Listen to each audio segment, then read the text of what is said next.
We start off with very interesting work by John Drake. John.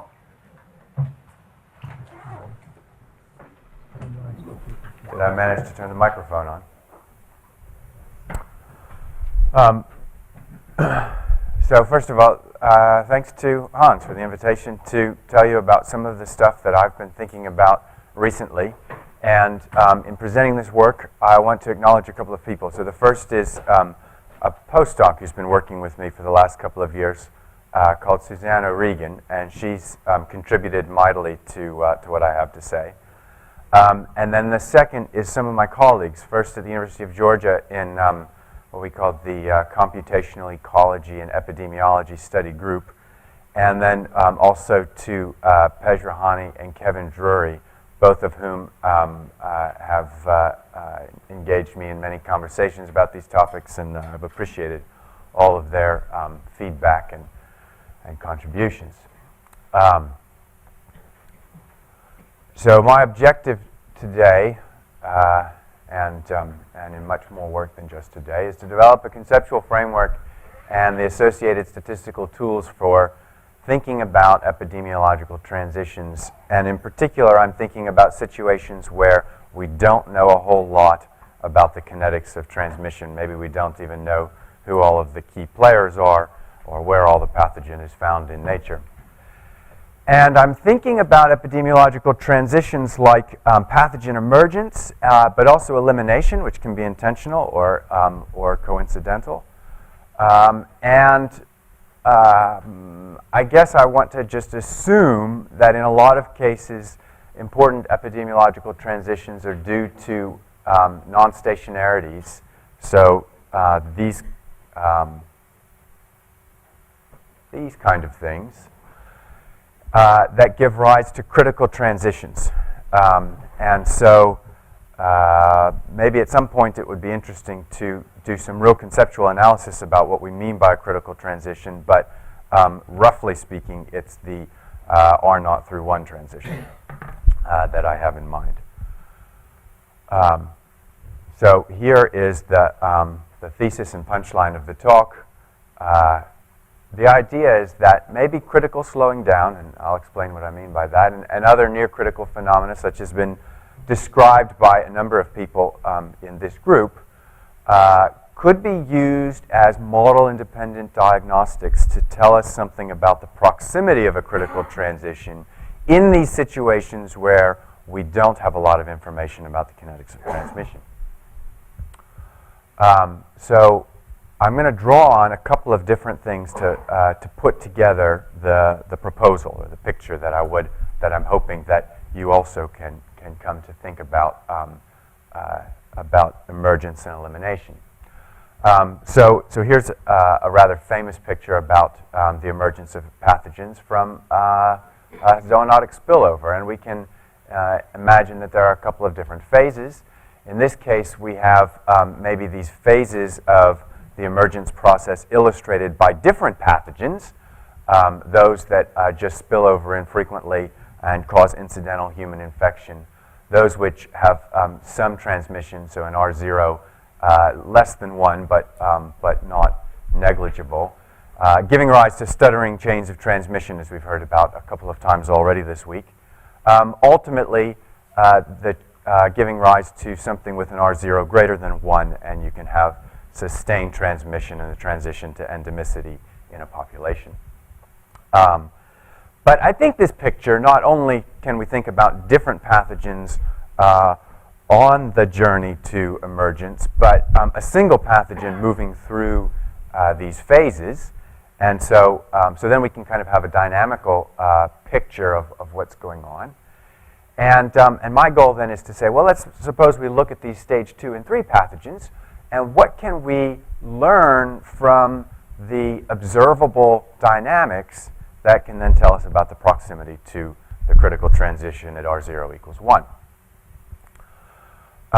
Just to be clear on what I think the scope of this kind of work is, I think that we might be able to classify emerging pathogens according to a rubric like this. So on the x-axis, I've got the speed of the approach to criticality, and on the y-axis, the spillover rate. And we might debate about which pathogens fall into which box. This is really meant to be an example and illustrative here. But those that approach fast and have little spillover, I think they're going to be pretty much unpredictable, and I'm not going to try and touch those. I think those that spill over a lot and have a relatively slow speed in the approach to criticality, they're not going to be any surprise when we start to find those in a population. So I'm not going to be very interested in that. Those that spill over a lot and approach criticality fast might be kind of small surprises. And those which we've gotten used to because they spill over a lot and are approaching criticality slowly, they're going to be the big surprises, I think. And especially, I think we might debate about what goes in boxes 1 and 3, but these things are going to be sort of defined with respect to the observation system in place and all these kinds of things. So I'm going to focus then on these big surprise pathogens. Here's a picture of what I think might be a big surprise pathogen. So this is just an stochastic SIR epidemic. The solutions obtained with the reaction kinetics Gillespie type algorithm. The way this is different from what we've taught to lots and lots of graduate students is only that we allow the transmission rate or the population size to increase linearly with time between in this interval here, which I've labeled stage 2. And so we're starting with a subcritical outbreak in which there is, I guess it's also different in that there's a trickle spillover. There's some sporadic cases which we're observing from this trickle spillover. Then we have the approach to the bifurcation in the mean field, or the critical transition, if we can call it that. We have this stage 3 period, a bifurcation delay between the time at which we go critical and you see a first major outbreak, and then sort of stage 4, and you have the transition to endemicity. And so let's call this the hinge epidemic because the R0 function looks like a hinge. It kind of exhibits those properties of non-stationary transmission and spillover that we're interested in thinking about pathogen emergence. So maybe it's not a bad caricature of what we're looking at. So is this scenario realistic? Well, here's some data from whooping cough in California in, up until a major resurgent event in 2006. And I would say qualitatively, these data look an awful lot like this simulation. At least on the face of it, reemergence events can look like hinge epidemics, although I want to underscore something that was said, I think, yesterday, which is that I don't think we really understand epidemiologically how this reemergence occurred, and there are a lot of things that might actually be playing into it. Of course, one of the nice things about the picture that I'm trying to put together is I also want to allow us to be agnostic to a certain extent about the causes of going through this critical transition. So turning then to the model, the simulation, we might ask the question, is this bifurcation predictable in some kind of model-independent way? Why does it have to be model-independent? Because by hypothesis, we want to be in the situation where we don't have to know a lot about the kinetics of transmission and the source of pathogens and so on and so forth. So here's the second body of work that I'm sort of drawing on for inspiration. Martin Scheffer and Stephen Carpenter and Vasilis Dakosh and many others in ecology, which is my field of training, have over the last several years been exploring stochastic phenomena in a number of natural ecosystem and climate system situations in which related critical transitions occur. Now, I say related because they're primarily interested in the saddle node bifurcation and the cusp catastrophe, which is different than in the deterministic SIR framework, the transcritical bifurcation that you have at R0 equals 1. But what's interesting is that they've shown how in many cases the potential function of of such a system, when it goes through this critical point, changes in such a way, it has to deform, that, that fluctuations that you get characteristically change their shape. And so in this case, as we go from this higher metastable state to the situation where only this lower state is stable, we see an increase in the fluctuations from both intrinsic and extrinsic noise. And so those fluctuations can then be predictive in some way that that critical point is being approached. And so, so this phenomenon is called critical slowing down.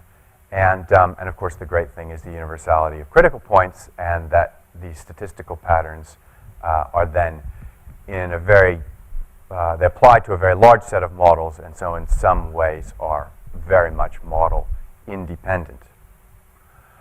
And in fact, what's been happening in ecology is that, that this phenomenon has been documented in quite a number of systems now. So there's a fair amount of know-how out there on the street, as it were, about how you can actually go about detecting the critical slowing down.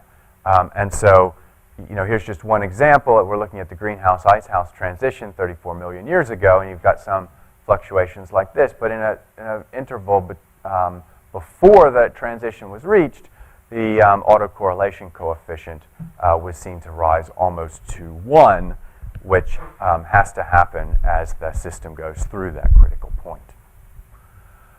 So that's that's the inspiration. Now let's see if we can translate that picture into something that's more familiar from our sort of customary epidemiological theory.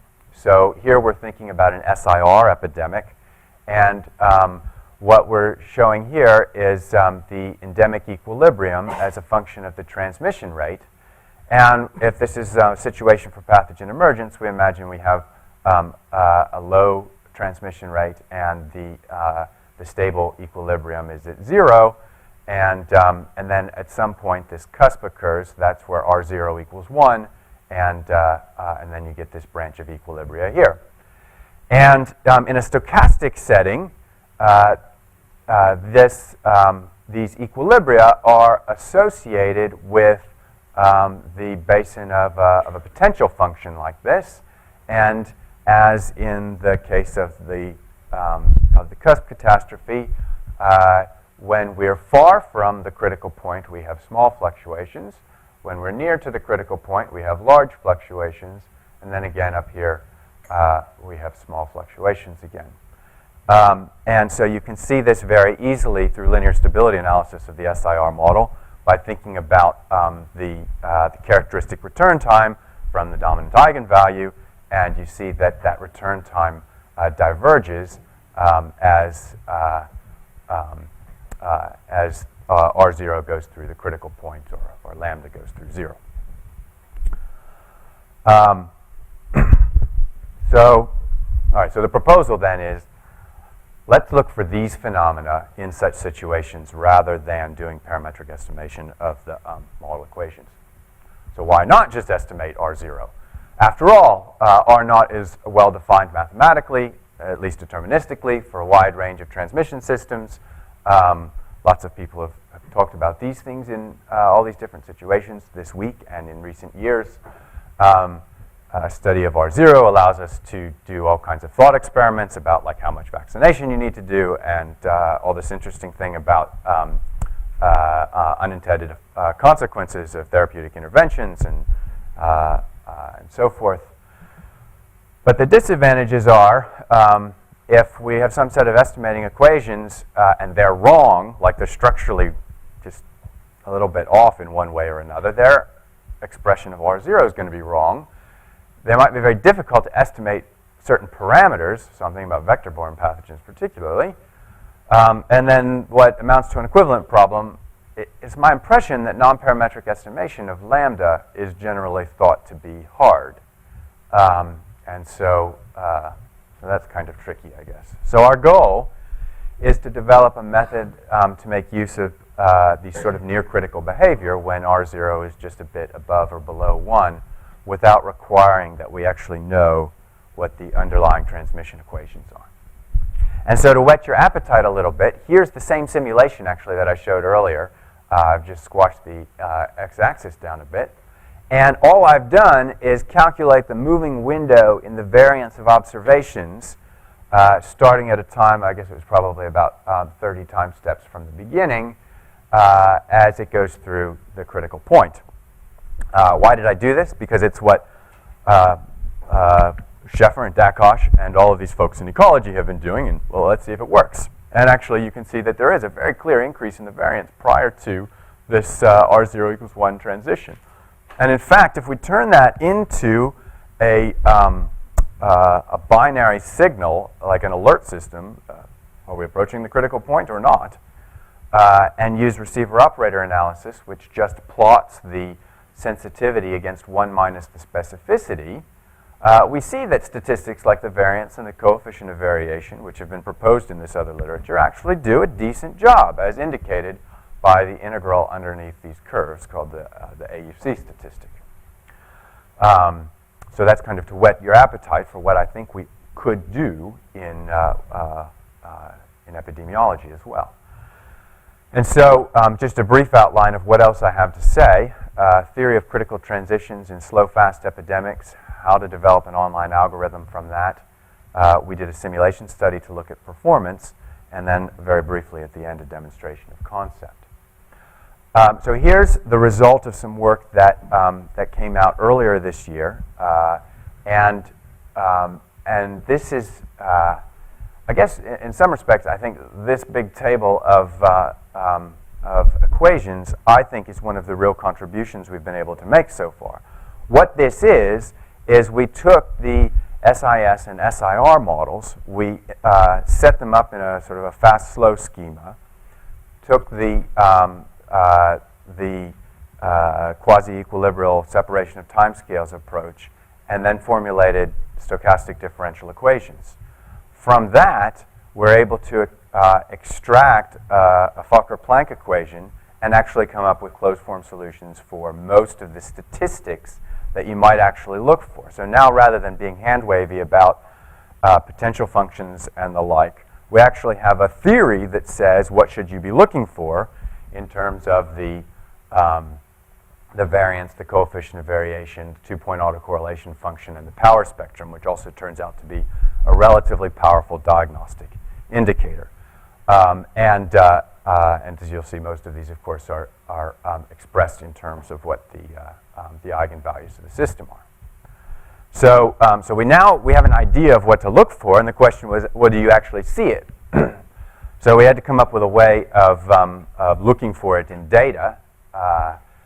This, it turns out, is not quite as simple as you might hope. It involves some element of detrending, and then you've got to make some decisions about how to do the moving window analysis. We'll do a non-parametric test for correlation, then we have to penalize so that we get the right false discovery rate, all this kind of thing. But having worked out, or at least made a proposal for some of those things, we can then validate by doing a large range of simulations and seeing how well the method works. And that's, in fact, what we did earlier this year. So without going into detail, I'll jump to some of the results. Well, this is the best performing situation that we had. This is an SIR-type system that's approaching elimination slowly. And what you're seeing here are just this moving window, the autocorrelation coefficient, as the critical point is approached.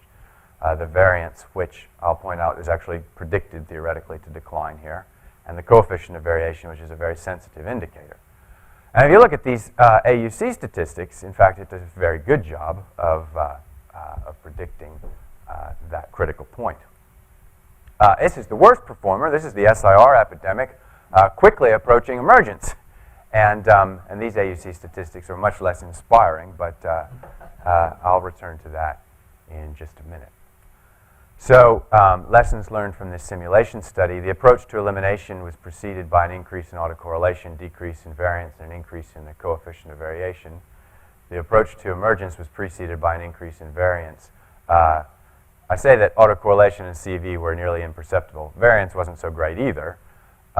So there's more work to be done there. And then I guess I'll also just highlight that we also found a number of other interesting phenomena like bifurcation delays and other far from equilibrium conditions, which I don't have time to go into today, but I think have actually significant implications, intellectual implications for how we think about non-stationary epidemics. So to conclude, the theoretical predictions of these diagnostic statistics were in fact confirmed in simulation, and we found the critical slowing down to be detectable. I just want to wrap up then with, well, we thought, fine, we found it in simulations. Can we find the same thing in data? And what these data are from, these are data collected by the World Health Organization from Central Africa, primarily Zaire, in the early 1980s after the smallpox elimination campaign had been completed. And the main purpose for collecting these data was to determine conclusively that smallpox had been eliminated from the region. The vaccination campaign ceased, I think, in 1977. I'm looking for confirmation. So there was a buildup of susceptible children that were not being vaccinated, which reached a critical point, I'm proposing, somewhere around 1982 or 1983. I said that predicting emergence was very difficult to do, and I have a feeling that in our earlier simulation study that might have to do with having taken the continuum approximation in the Fokker-Planck equation, stochastic differential equation kind of approach. And so if we look at a discrete probability model, in this case making a linear approximation but drawing on birth-death theory, we see that in fact we can make a stronger prediction than that the variance increases, which is that in the subcritical state, the quasi-stationary variance actually is convex in the transmission rate and the population size. So on that basis, we proposed something what we call the variance convexity test, which just consists in this moving window variance statistic combined with numerically testing for convexity at every point in the moving window. When both those signals are positive, you say we've got evidence that we're approaching this critical point. And in fact, that increases the performance of our AEUC statistic by a full 33%. And so you see here that the variance, which is this line, does in fact increase prior to the window in which I'm proposing that, that we might think of monkeypox transmission as having reached just about R0 equals 1. The green points are those where there's just a statistically significant increase in variance, and if you can't see it, the majority of them are blue, which means there was a statistically significant increase in variance, and the function was convex at that point, according to our numerical routine. So our conclusion then is that not only have we demonstrated in principle through simulation that this kind of phenomenon could be detectable, I actually think that we found some evidence of it in data as well. There's lots to be done. I think that a good deal is known about the mathematics of critical transitions. It turns out this phenomenon has popped up in all kinds of fields over the last 30 years, and all these fields have found different ways of thinking about these issues. These need to be brought together. More importantly, I think from our point of view, trying to analyze data that you might collect through ordinary surveillance mechanisms, we need to figure out how we can translate those data into or translate these methods to work with those data. Some other open problems like detecting critical slowing down in periodic systems. You notice I didn't actually analyze the pertussis data. Thinking more about discrete systems, statistical inference, and then especially understanding these properties of bifurcation delay. So in conclusion, I hope to have convinced you that there might be something that we can do in a model-independent way that's based on these generic statistical properties of near-critical phenomena, but also that there remains an awful lot of open problems for mathematicians, statisticians, modelers, scientists of all kinds to work together on this. Thank you.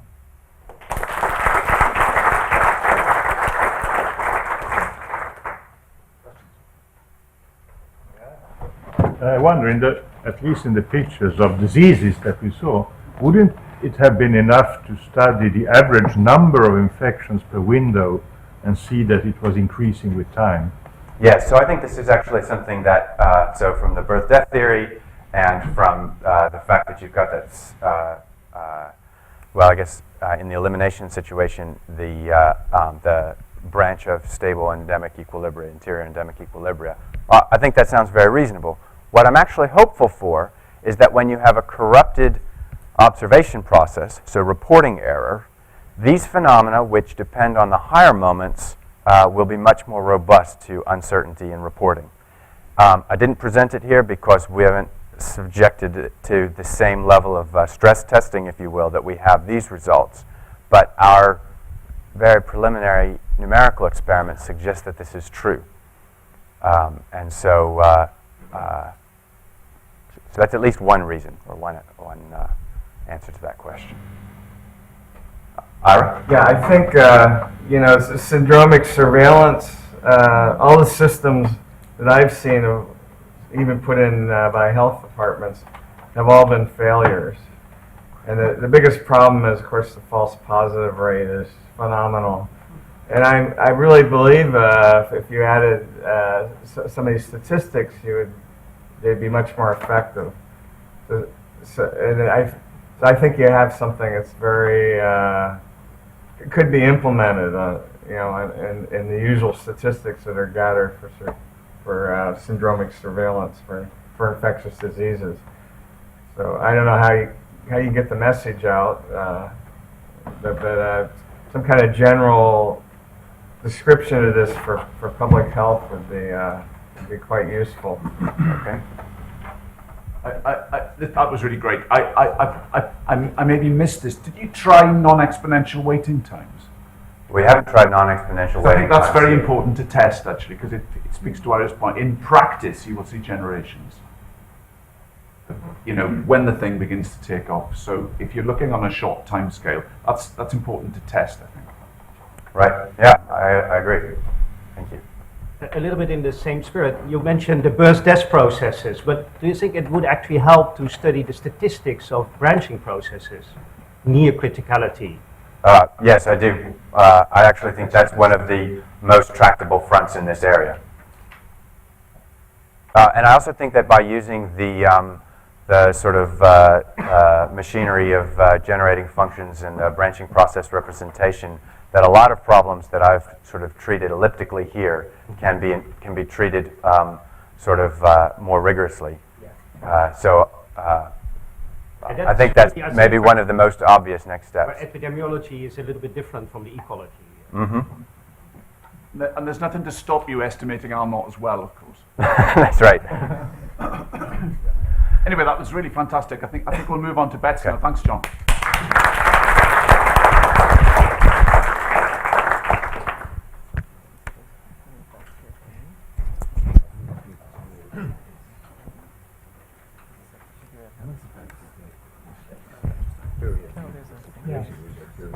Oh, this is why gallery had on this. What an interesting bow. Fashion statement. Let's see. And I didn't.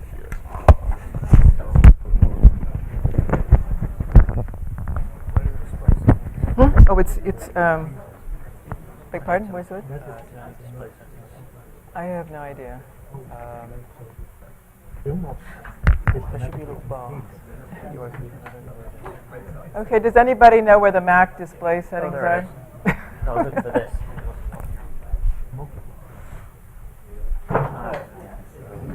There should be a dynamic.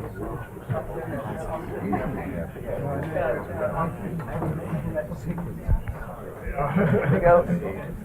Thank you.